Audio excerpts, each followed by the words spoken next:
Welcome, Life Italy family, to another superb conversation, this time with Tamara Campbell about creativity and communication. Tamara has been a full time professional performer since 1997. That means she's been making people laugh for the last 28 years. In over 4,200 performances, on 780 stages, 450 cities, and 27 countries. Wow. Tamara has been entertaining people in 6 different languages. She spent more than 2,100 hours on stage. Tamara is also a director, producer, and writer of physical comedy and circus based work, having written and directed several shows for the Australian National Maritime Museum and a number of high profile international street theatre shows, and also her own accredited work. Tamara has won the People's Choice Festival Awards in Canada, Germany, and Holland. She's also the comedian behind the character Kiki Bittovabitsch, and Tamara's forte is working with volunteers on stage.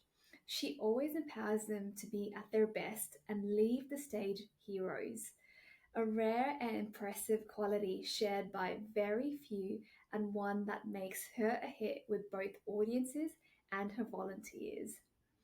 Tamara is soon to be a published author and speaker in training who wants to know what a big life looks like for her and others. And she is in the journey of empowering others to bring more joy and play into their own lives. I hope you enjoy today's conversation. Tamara, thank you so much for joining the Lifeability podcast. I'm really excited to talk to you about all things communication, creativity, and really how it all ties with well-being. And I'd love for us to start off with you sharing a little bit about you and your journey. Right. Okay. Well, I think we can go all the way back to when my mother told me that I came out performing. That was her definition of me as a human. You came out performing. Um, yeah, and in my teenage years, I decided that I definitely wanted to have a go at what everyone told me was the impossible and make a living from being a performing artist. And so I did. Yeah, it's been 30 years now. Yeah, 30 years since it's been the way I make my money, my job, my passion, my love. But probably there was always something for me around using laughter and theatre to create shared joy and connection. That was just, I don't know where it came from. I don't understand what it was. I've always been fascinated by people, and I think if I didn't have the career that I have, I probably would have been like an anthropologist or something like that, like totally fascinated by people and the way they interact with each other. When I was a teenager, my girlfriend used to put me facing the wall whenever we went out together, because if I could face the world, I would just watch everyone rather than paying attention to her. So I think I have a fascination with people, and I guess that's where it came from. I grew up with parents that worked in the disability sector, so I had a lot of interaction with very different kinds of humans, even as a child. And I remember going to a disco with a whole heap of people who had Down syndrome, people with Down syndrome, as they said at that time. I don't know if that's changed these days, but and just the joy that they got in dancing and music, and how pure that joy was. And I feel like I just noticed those things often in my life. And I guess my biggest thing was always about bringing people together, to have an experience of joy, shared joy. Usually, and from my perspective, it was often through laughter. As time's gone on, it's been through different things. Um, and I remember my first ever mission statement was that I wanted to make people laugh, really laugh at themselves and the world. So, just also seeing how, I mean, I get that life is heavy and hard sometimes, but that if you can laugh or if you can find that joy, and I would say as I've grown older, even more the connection that comes from being open and brave, whether that's through laughter or through play or through, you know, even just vulnerability and sharing, Yeah. whatever it is that creates connection, I think that's my jam. That's what I like. That's awesome. And it's so interesting you said your mom said you came out as a performer, Yeah. and as you were going through your journey, you noticed that laughter and comedy really brings that connection with people. And I wonder because a lot of good artists, a lot of good comedians have an inside world which can be quite torn. Mm. And I'm curious whether there was anything around that happening for you, and was there at any point in time where you were using, I guess, laughter and the way of communicating as a way of distracting yourself from pain per se? Definitely. Absolutely. I think you're right. I mean, you're on the money. I mean, I think most humans have, they have a struggle, but I do think with creatives, potentially we are just more in touch with our struggle too, perhaps, maybe. I don't know if it is that we have more struggle, if we're more, can you hear that, by the way? Is that only coming through in my ears or is it coming through for you? Good. Okay. No. Something happening on my computer and I'm glad you can't hear it. So I'll start that again. From yeah, I think that all humans have, you know, have struggle at times. I wonder whether artists appear to have sometimes more struggle because of being more in touch with that struggle, or coming up against it more often in being very expressive. I think probably a little more sensitive maybe as well. But what I have found, quite ironic in reflecting back on my own choices, is that I had a belief when I went to physical theatre school in America when I was 22. I had a belief that I couldn't be funny if I was an attractive young woman. That was my belief. So I immediately started creating these uglified versions of myself in these comedy characters.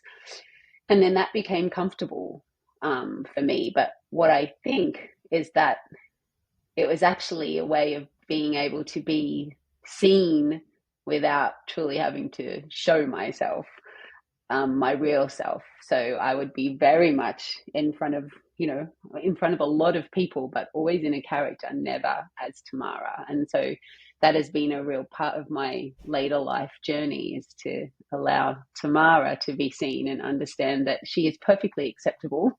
She doesn't need to be hidden behind something else. So yes, I definitely had I suppose, I don't know whether you'd put it as confidence or self-belief, or that there are things around that I'm still growing with. And my next big challenge to myself is to be seen as Tamara on a much bigger platform, in that sense of even social media. Like, it scares the heebie-jeebies out of me. And that's my next challenge to myself, is building a brand as Tamara that challenges everything that I'm afraid of. So And is that Tamara going to be still part of that laughter and comedian artist, or is there going to be a different and more authentic version of Tamara? yeah, well, I think that I am authentically, humor is a part of my life. Like, I think I have a very big life force energy. Like, I have a very enigmatic energy, but it's not always humor. Like, actually, my reality is not always humor. Like, it's probably more about connection and about being seen and seeing people. I think that humor is in my bones, but moving forward, it will come with me. but that it's more about, yeah, connection and play. I think I would put play and joy over humor. The humor will come, but the focus will be on that play and joy. And it's about, I'm calling it my big life. What is a big life, and what does that mean? And I honor that question, because as I've uncovered, you know, my own stuff and who Tamara is and what I want, what my superpower is, how I want to help the world beyond what I've already done. I think that that whole notion of a big life, that's what I'm looking for, and that's going to be different for everyone, right? So, and that's the Yeah. beauty of it. And it sounds so exciting. There's so many things that you've shared on there, and I'm trying to, I should probably be writing things down so I can actually pull some seeds. But one of the things that really caught my attention was when you were speaking about, whether creatives are just more in touch with themselves, and that's just that hypersensitivity. And like, I don't call myself a creative, but there probably is a version of that in me, and I Mm. guess we're all creatives, in a way. But I can very much relate to what you were saying, and I guess for me, the more time I've spent with myself and sitting in my uncomfortable feelings and become more attuned with whatever's going on for me, it's a really interesting thing, because I feel like I've sensed that hypersensitivity even more, and that probably was always there, but I was never consciously aware that that's what it is. Mm. And so I guess my question is to everybody, because we do have that creative side in us. How can we tap into that, and what does it mean to be a creative? Yeah, I definitely agree with you that everybody is creative. It comes out in people in different ways, probably in ways that some people don't necessarily acknowledge as creative either. Problem solving is also creativity. Creativity is everywhere. Gardening, cooking. I find it really hard to believe that not. I think nearly everyone has a creative expression of themselves, for sure, whether they acknowledge that or not. And I think connecting to your creativity is probably more about acknowledging that you are creative, and how that comes out for you. Because it has so many connotations. And as someone who has been a creative as a career, I think, and particularly in this country, there's a lot tied up in its value as well. Like, how much do we value creativity? Um, and I feel like that's one of the things that squashes creativity. It's almost a social construct that creativity is not as important as dot dot dot, whatever it might be. So I feel like it's a self allowance, but it's also something for society to consider too. Like, why is, it was kind of like in COVID when there was a lot of this idea of what's non-essential. What did we not really need? And it felt, as an artist, like you were very non-essential. Yet on the flip side, it was creative pursuits that saved us all. Whether it was streaming Netflix or reading a book or drawing or whatever it might have been. It was creative pursuits that looking at nature, whatever it was. So I think it's Yeah, and integral to. I think it's very integral to us, actually. it's something that you touched on about play, right? And joy. And if we can allow ourselves to be in that moment. And curiosity is a big word that comes for me, because I'm naturally a curious Yeah, person, probably to a point where I'm really annoying. um, but I guess if we can all allow ourselves that freedom to just, be a little bit uncomfortable with our quirky self, is what yeah, I um, label it if I really did have to label it. But I wonder whether, there are ways that someone can accept that quicker, rather than having to really, go through that tunnel and dig deep. Yeah, we've been I'm in a leadership group, and we've been reading. We have books that we read. It's like school, but not at all. We have been reading the book Atomic Habits. I don't know if you've ever read it, but Yeah, it's I love amazing. the. Yeah, it's a great book. What I love is the way that he refers um, to really. So it's not, your habits don't matter as much as your beliefs. So what you believe about yourself, and so he says, for example, if you want to read a book, you don't, if you want to read a lot, you don't say, oh, I'm going to read a book. You say, I am a reader. You look at yourself as that thing. And I think that's the thing, it's identifying as something. I was thinking it for myself the other day. I was like, well, what am I really not doing in my life? And what am I resisting, and why, in relationship to Atomic Habits? And I was like, I just won't go to the gym. Like, I will go on my walk, and I will go to Pilates, and I play a couple of sport things, and but I won't go to the gym, and it's right across the road from my house. Like, why don't I go?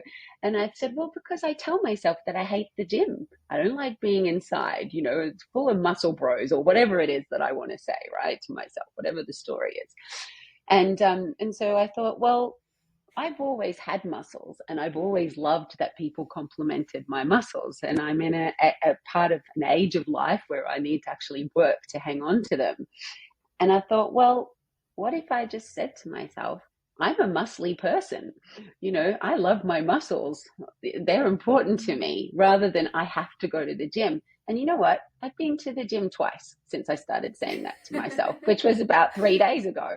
So I'm like, I think that's, to bring it back, it's this point of how you see yourself. I think Mm. that's the quickest path.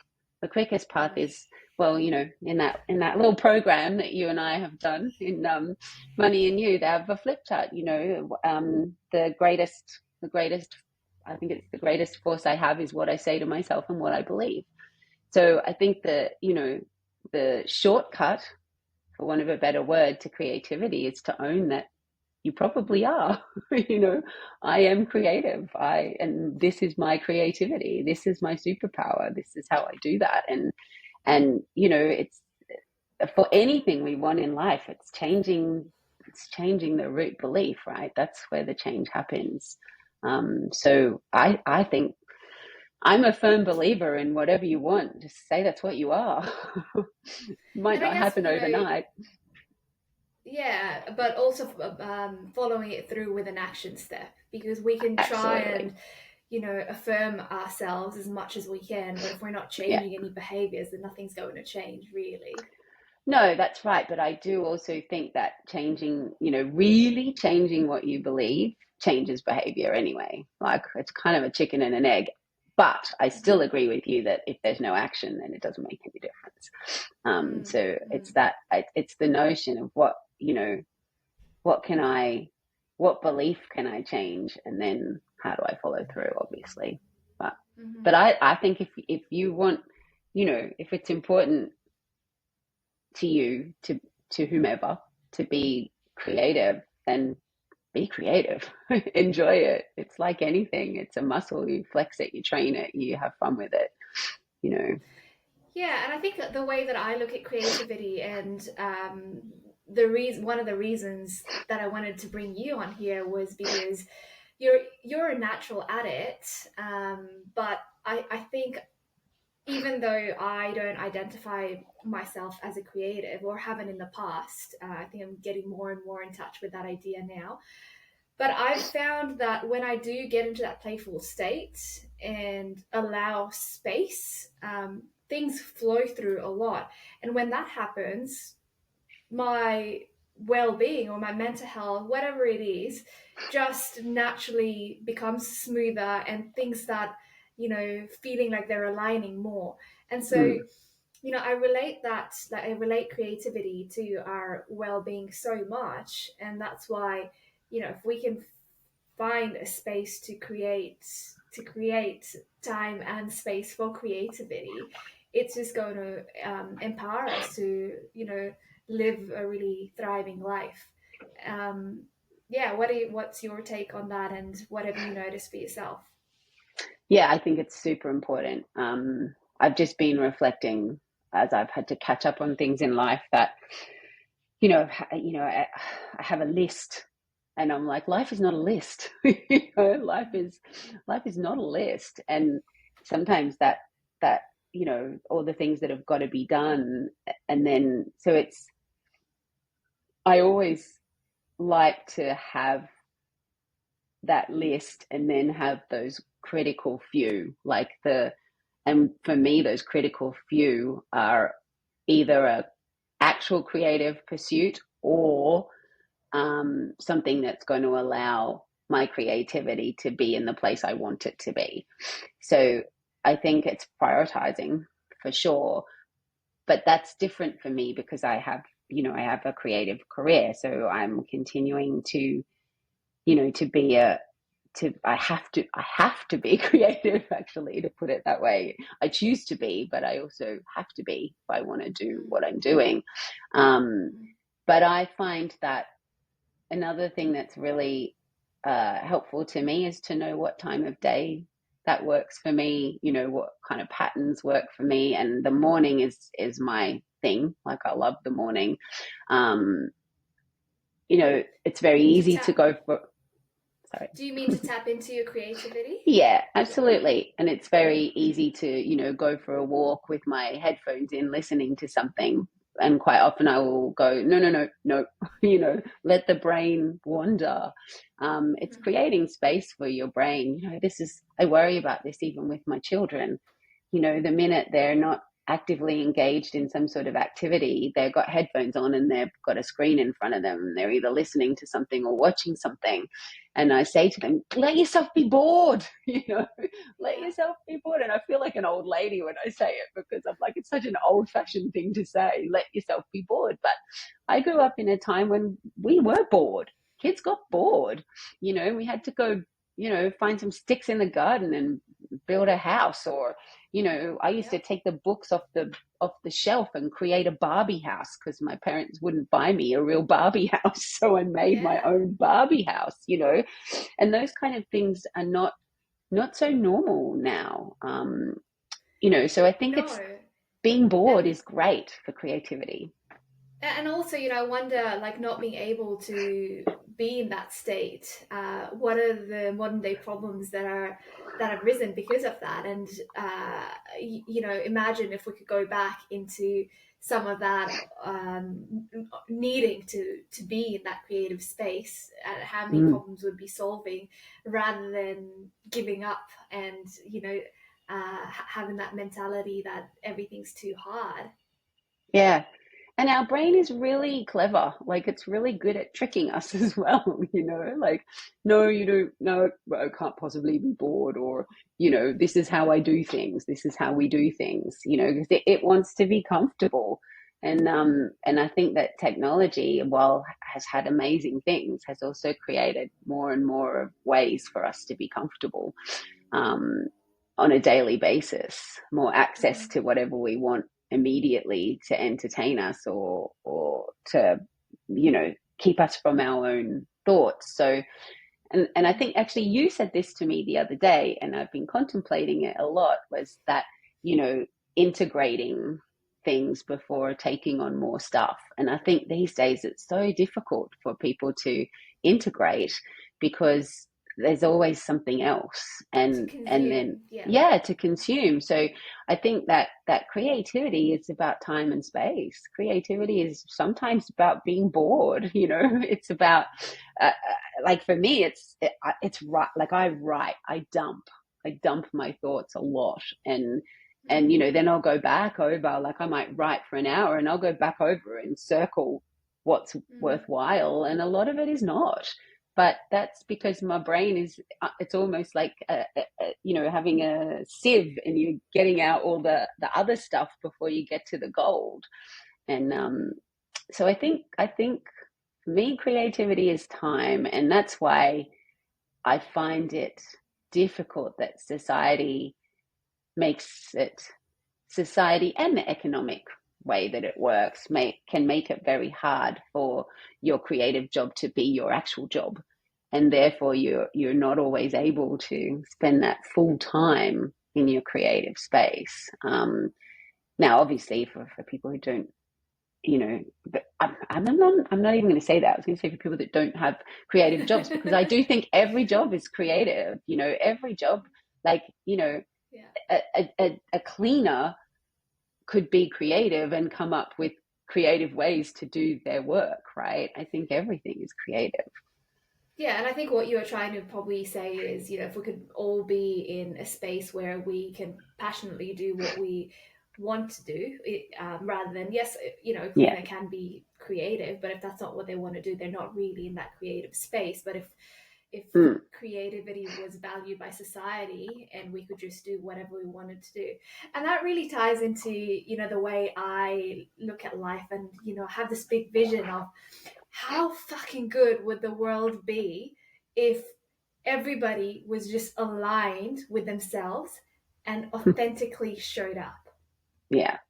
Yeah, you know? right. And then you'd probably be doing the job that you wanted to do rather than the one you have to do. And when we wouldn't accept those other things. And as I want to transition my own work, part of my initial thought is, well, maybe I should just get a job for a little while. And I'm just like, what? Like, there's this little part of my brain down here that goes, maybe just get a job for a little while and just be comfortable. And then there's this part of my brain up here that just goes, no, like, absolutely not. What are you thinking?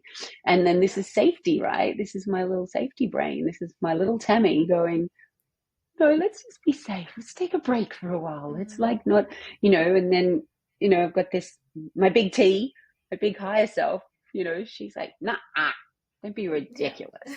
That's not you, because she's being authentic, right? She's being afraid. So it's like, yeah. And I think Mm-hmm. that's, and it's listening to that, and not just, not blindly following the fear or being driven by that fear, right? Mm-hmm. I want to touch on one other concept before we kind of wrap up. Uh, I really think about creativity as a source to, I guess, help us move through some of our stuck emotions, right? And so when people say, they can't journal, they can't dance, or, um, their cooking's really shit, or whatever it is, right? What are some of the things that you can, I guess, put your 2 cents in terms of how we can tap into that? Because I know, and I'm pretty sure you would agree with me, that the more that we can do those things, our nervous system will start to naturally ground itself. Mm, So when there's a lot of resistance, how do we move through that resistance? yeah. Well, I think one of the easiest things to do is to laugh. Like, I mean, that's a simple statistic right there. Is that I think the statistic is that children laugh over 300 times a day, and the average adult will laugh, lucky if it's 12 times a day, I think it is, or something like, so there's a real example of what, a statistical example of what happens to us when we go from being probably more authentic as children to sitting in the space of what we have to do or who we have to be as an adult. Mm-hmm. So Mm-hmm. I feel like it's such a big question, because but I would definitely say engage with those kind of things that make you, but it's finding the thing that it's so easy to do what's comfortable. It's not so easy to do what lights you up or what is good for you. There's a difference between being comfortable and what's actually good for you. And to your point, I think that having a release, so for some people it's sport as well. Like sport can also, I believe, take that role, and exercise can take that role. But again, like it I think if there's a competitiveness or an end goal, then it's still not quite the same as it being that real release of, you know. So to to reference your examples, my cooking shit, or I can't dance, or everyone can dance for starters. You might not look good doing it, but you can do it, right? There's a difference. And who cares if you don't look good doing it? Like, I guess it's whether or not you enjoy it, whether it lights you up. Same with cooking. Like, if you enjoy it, then do it. You can always learn how to do it better if you want to. Or I think it's always why do you do something, and what do you want from it?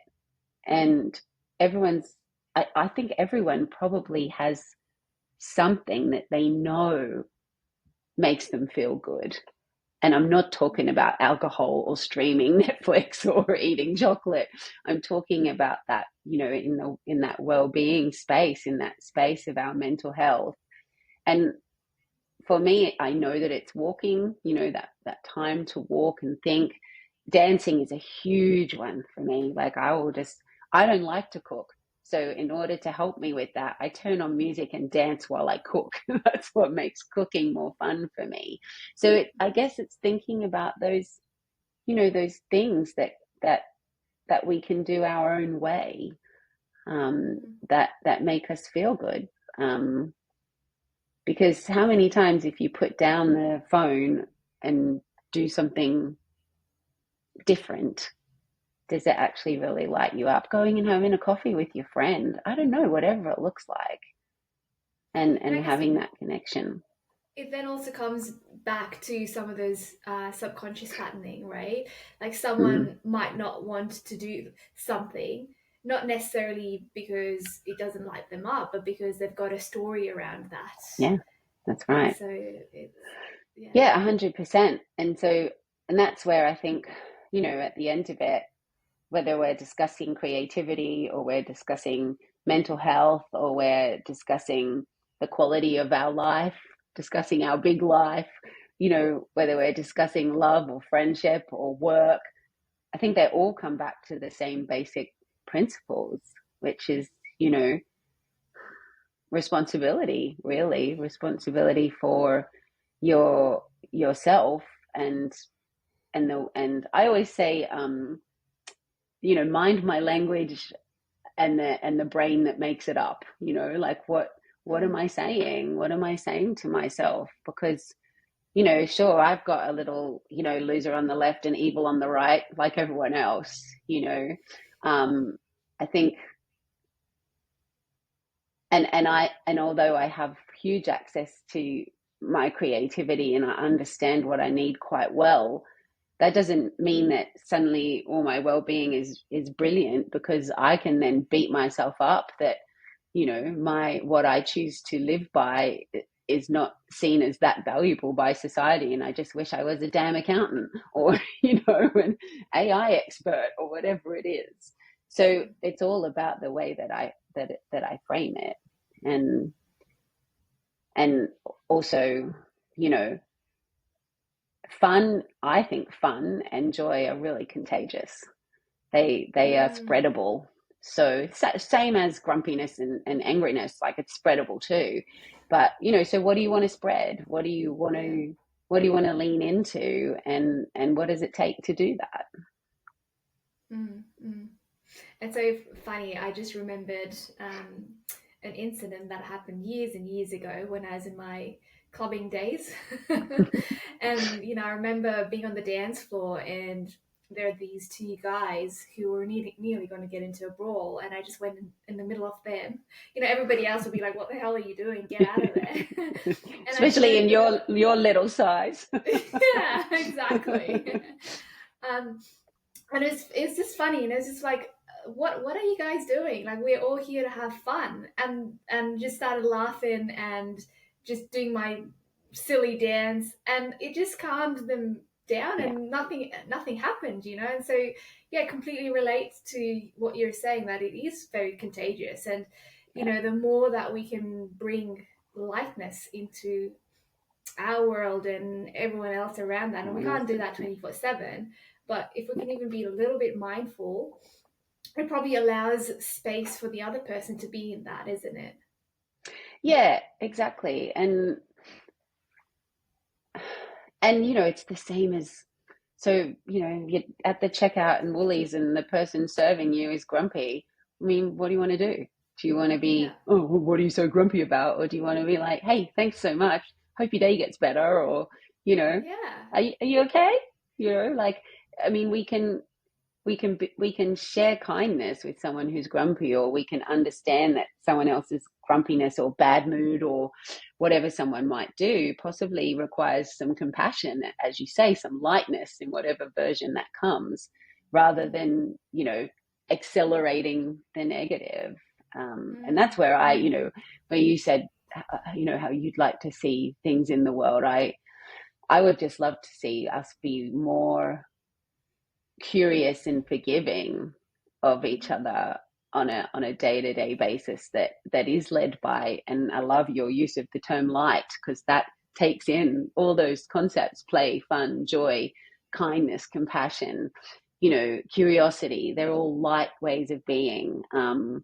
know, I get to take responsibility for whether or not I want to let the grumpy person at the checkout affect my day, or whether I want to turn it around and see if I can't make theirs better, you know. And that to me is all the essence of that connection and that fun and that play and lightness. I really like calling it lightness. That's a great way of putting it. Like, and the world needs way more lightness, and the only way it's going to happen is, you know, if more of us are intentional around that, and the opportunity that each single moment allows for that, then, Mm.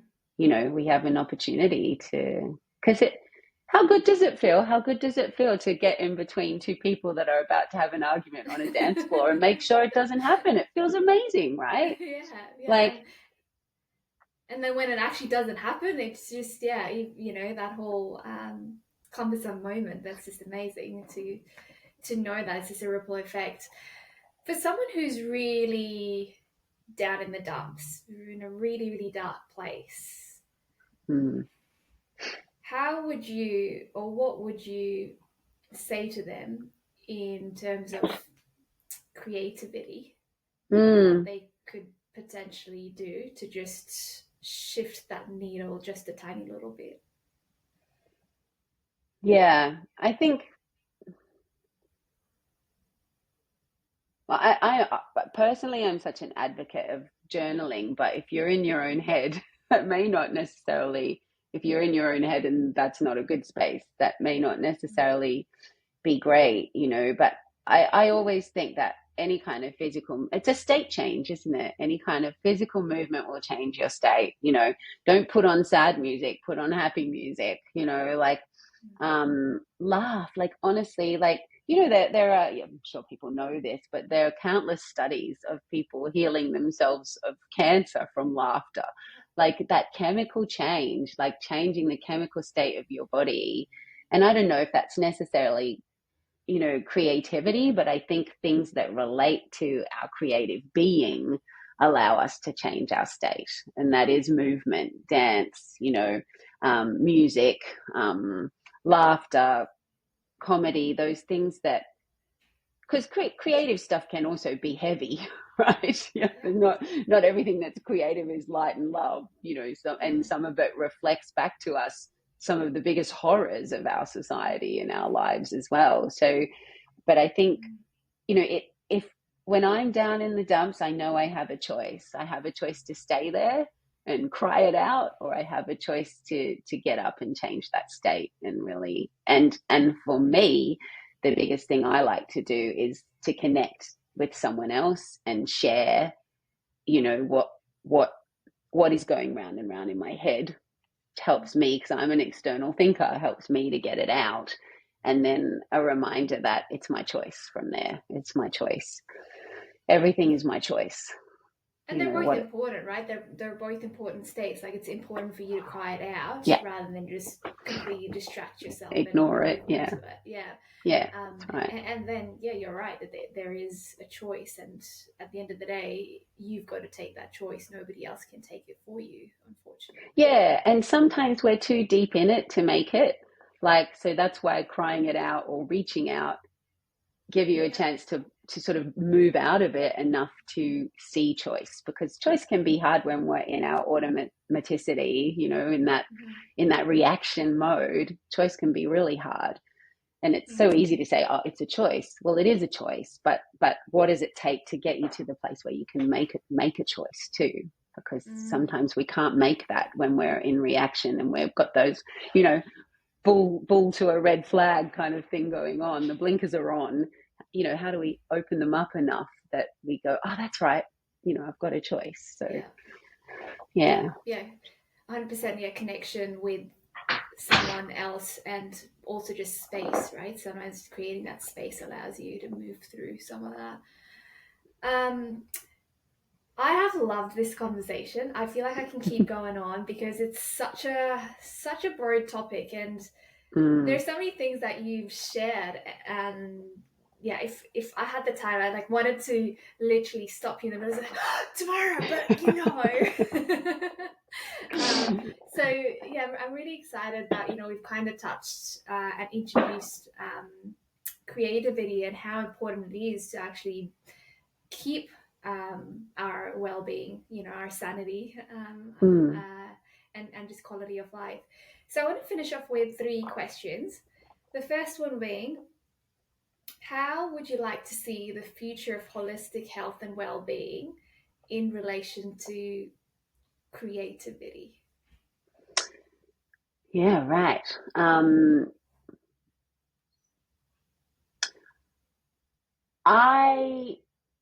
I mean, the whole laughometer thing is something that I've always talked about, that I think it would be so great for us as adults to actually be aware of how often we're laughing, and creating ways to laugh, because the chemical change that happens in your body when you laugh is just so damn good for you. It's like, so I feel like laughing is a huge part of that. And does laughing relate directly to creativity?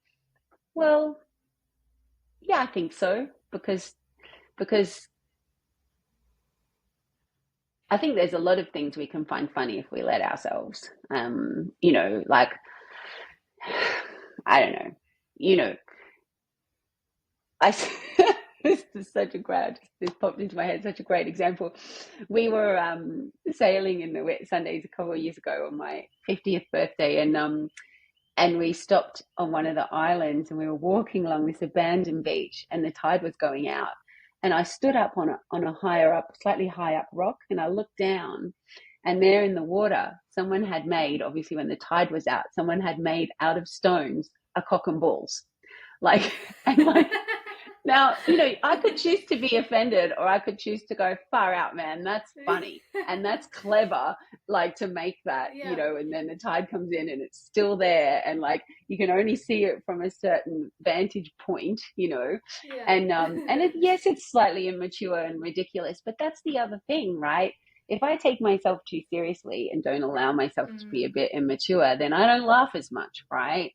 And with both myself and the kids' dad having been, in this comedy and creative world our whole life, our house is funny, and laughter is a top priority, and being a sarcastic teenager is approved, actually being funny and getting the family to laugh is approved, and So I think laughter is massive, and where can you get that? And a lot of us get it just even connecting with our friends, right? With similar Mhm. senses of humor. So I think laughter is great.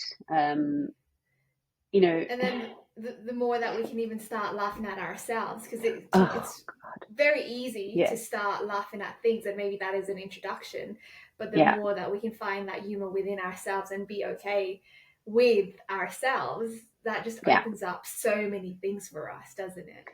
Oh, absolutely. And that comes back to the whole judgment thing, like judging ourselves, being hard on ourselves. And that is so, so normal. And it just, Mm. it brings darkness, doesn't it? Like speaking in that light and dark, like that judgment of Mm. self brings darkness. And so, yeah, I think like, as I said before, I'm such an external thinker. And so when I'm at home by myself working all day, like I will talk out loud to myself constantly. And then I will realize that I've been talking out loud to myself. And I just think that's hysterical. I'm like, imagine if someone was watching me and I'm just talking away to myself. So then I'll be laughing because I'm laughing at myself because I'm like, Yeah. oh my God, you think that am I a crackpot? Is there something wrong with me?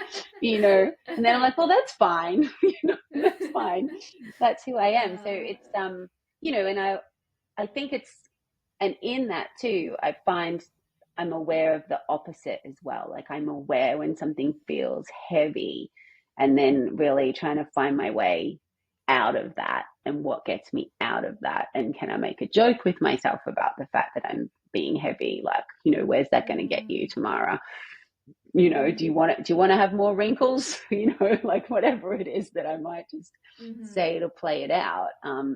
And by the way, I think that laughing does actually give you more wrinkles, more than probably being grumpy. But at least they're wrinkles that make you look good, as opposed to Yeah. ones that make you look, like you got a face like a slapped ass. But yeah. So So I think laughs, yeah. laughter is huge. And then my other one, and again, I don't know how much it is about creativity, but I think sometimes you have to be creative to make it happen, is connection. Like, please, Mm. people, don't disconnect. Like, keep connecting and real connection. Like, yeah, this is great. I would love it if we were having this conversation in person. I love that technology allows us to conveniently have it like this. But there's no substitute for it's great to be able to reach out on the phone. It's great to be able to look someone in the face online, but there's no substitute for that moment of having a hug or, having a laugh together or, having that nice, having a friend or even someone you don't know, just give you a little tap, Yeah. like That physical it, presence. Yeah. yeah. And it makes a difference to, again, it's a state changer, right? It's that, Mm. and, Mm. and so it's creative to me in that sense of finding ways to make it happen. And this is what I love about what you're doing. Like, you're finding ways to connect with people, and then that connection then moves on to other people who listen to it, right? And Mm. so that they might not, yeah, they're listening to something rather than being connected to someone, but what they hear from you perhaps creates that as well. So I think Yeah. connection is huge. Yeah. I agree. Second question being, what is your favorite occupation? Occupation being any activity that you do. What's my favorite thing to do? Is Yeah, that what you mean? yeah, anything that occupies your time. Yeah. Oh, I'm torn. There's a few, but I think One. one. Yeah. Oh, you're killing me. My creative brain's not coping with that. Um, you can. I'm so obviously a creative, and I've got that crazy Yeah. creative brain that jumps from here to there and everywhere. And having a logical conversation with me is not easy. It really, it is. It is. It is travel. Yeah, it is Mm, travel. I love okay. to adventure. I love to be somewhere. If I'm at home for too long, I just itch, let me out. Like I want to go places. That's probably one of my favorite activities. And I'm going to squeeze in the second one. My second one is swimming in the ocean for sure. That's my absolute like yeah. Amazing. Um, Last one being, what are three resources you can recommend to someone that wants to start tapping into creativity? Yeah, there is a brilliant, there it is. There's a brilliant book called The Artist's Way. Yeah.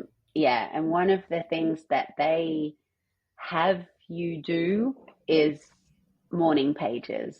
And morning pages, when I was younger, and I mean, essentially, I still do a version of it, I still journal, but morning pages is, I think, in their structure, it's a long time since I read that book, but I still remember it because I loved it so much. Is that you just free write for 20 minutes, no judgment, no agenda, just whatever comes into your head.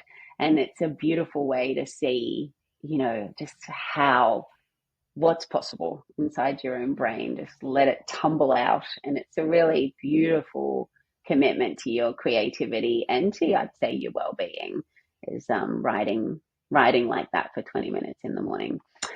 Another resource for creativity. Well, it's so hard because I guess it depends on what your creative bent is.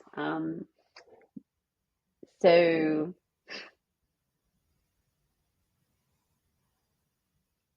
I would say, actually, learn something creative.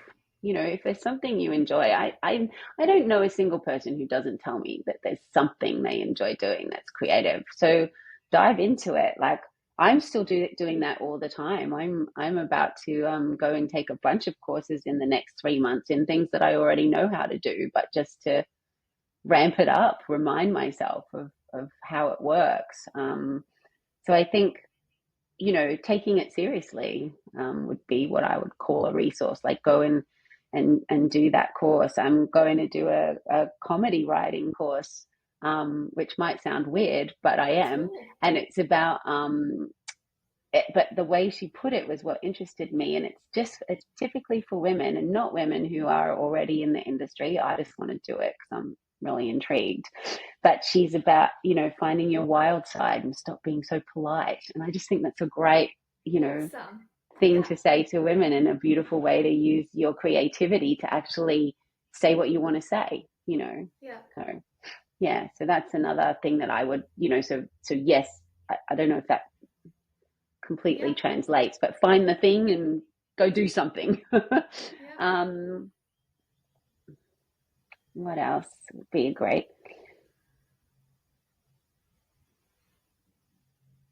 actual resource? Well, I'm going to say my third one because it goes with my theme, I guess, is watch comedy. Like, watch it. Like, Yeah. go out and see it live, watch it, even if you don't and try stuff, whether you know the name or not. Mm. Get out and see stuff, get connected, have a shared experience of laughter, and Mm. and use that as a resource to get your laugher meter up at least once a week, going out or watching some comedy, um, and that doesn't have to be stand up. That can be a great TV show. Not that I'm Mm. trying to advocate for people watching TV, but I think laughing, and do it with a friend, like, Mm. laugh together with a friend. I think, you know, it's it's about it's about yeah, just putting more and more of it into our life. I think both finding what's creative for you personally, and how that and how that lights you up, but also, what can you do that gets you connected and laughing, I think. Yeah. Consuming with intention. Yeah, exactly. Very nice way of putting it. Consuming with Well, intention. Yeah. thank you so much, Tamara. If people want to find out a little bit more about you, where can they find you?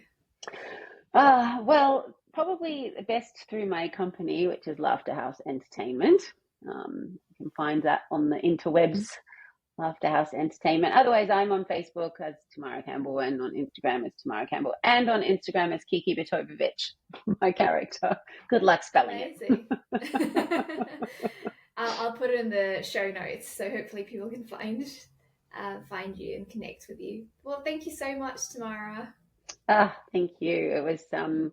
It's fun to talk. Fun to Yeah.